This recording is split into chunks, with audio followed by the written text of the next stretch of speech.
بسم اللہ الرحمن الرحیم۔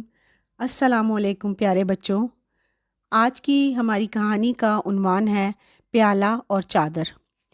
رسول اللہ صلی اللہ علیہ وآلہ وسلم کے پاس ایک آدمی آیا، وہ بہت غریب تھا۔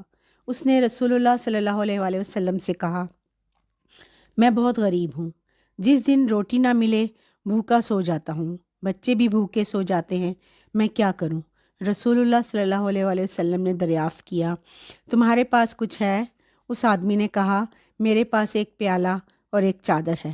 تب رسول اللہ صلی اللہ علیہ وآلہ وسلم نے فرمایا، دونوں چیزیں میرے پاس لے آؤ۔ وہ آدمی پیالہ اور چادر رسول اللہ صلی اللہ علیہ وآلہ وسلم کے پاس لے آیا۔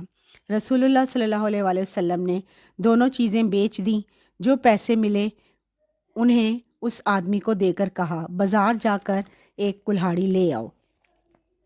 وہ آدمی بازار گیا اور ایک کلہاڑی لے کر رسول اللہ صلی اللہ علیہ وآلہ وسلم کی خدمت میں آیا۔ رسول اللہ صلی اللہ علیہ وآلہ وسلم نے اپنے ہاتھ سے اس میں لکڑی کا دستہ لگایا اور پھر فرمایا، جاؤ ہر روز جنگل میں جا کر اس سے لکڑیاں کاٹو اور ان کو بیچ کر اپنا اور بچوں کا پیٹ پالو۔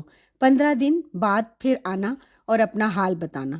غریب آدمی 15 دن کے بعد پھر آیا اور کہنے لگا، یا رسول اللہ صلی اللہ علیہ وآلہ وسلم، میں بہت خوش ہوں، لکڑیاں ہر روز بک جاتی ہیں، میرے بچے بھی خوش ہیں، سب گھر والے خوش ہیں، اب سب پیٹ بھر کر کھاتے ہیں۔ رسول اللہ صلی اللہ علیہ وآلہ وسلم اس کی ان باتوں سے بہت خوش ہوئے، اس کو دعا دی۔ وہ آدمی تھوڑے دنوں میں خوشحال ہو گیا۔ سچ ہے، اپنے ہاتھ سے روزی کمانے میں بڑی برکت ہے۔